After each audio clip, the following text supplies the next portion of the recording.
Hey guys, welcome back to Sandy Cats.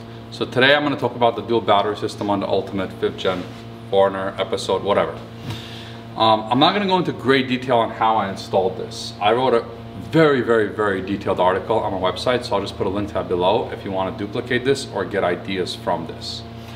However, I'm going to go into why I did this and general what this is.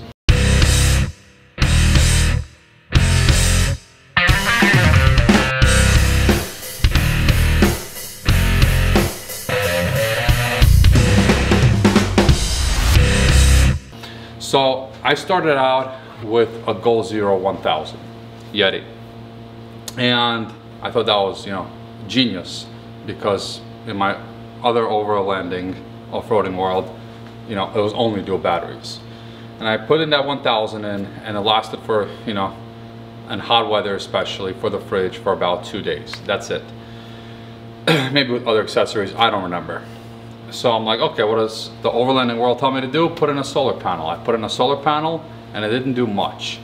And then I realized that a solar panel is kind of useless for my application because we wheel hard.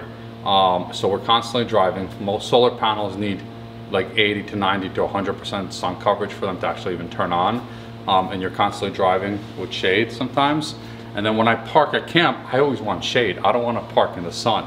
So I'm not going to be starting to move my solar panels around in the sun and make it a big show. I just want something that's plug and play and works. And solar did not work for me at all. So Goal Zero offers for, like, at the time it was like 400 bucks, this add-on that allows you to charge off your alternator. Because charging from a cigarette lighter plug draws like 5 or 10 amps, and it basically, even if you're driving for 8 hours, it'll only charge it for like 30–40%, which isn't enough.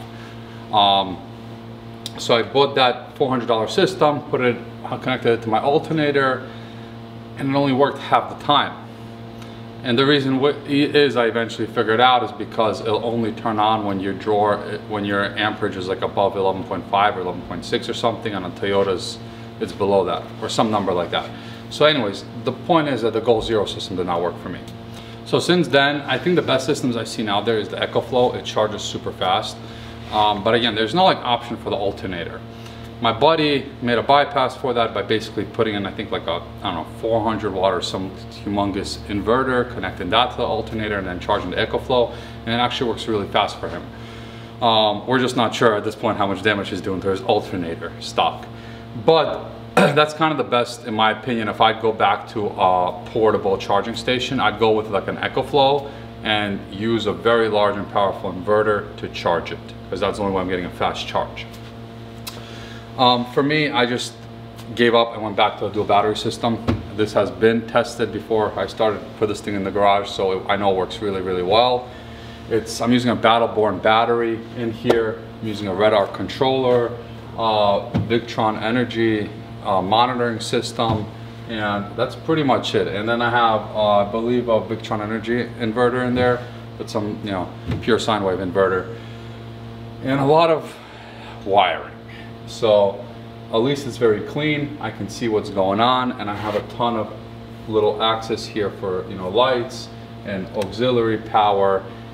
And another reason why I like this is because if I want camp lights now, to be, mounted to my vehicle, which I don't have any, but I might convert some eventually, we'll see. Then I plug them in here. Everything that I want to be charging or working in the vehicle, automated, the fridge, whatever, is plugged in here. I don't have to worry about anything, because my overlanding is me driving for at least 6, probably 12 hours a day, every single day. So I know it's always going to be charged. And that's the system that I built. Again, I have nothing that needs to be powered on when the vehicle is off that is not plugged in here, including my two-way radio. Plugged it in here because I like to use it with the vehicle off sometimes. So you might want to have it on at camp if somebody's coming or whatever. So that's the system. Short video. Thank you.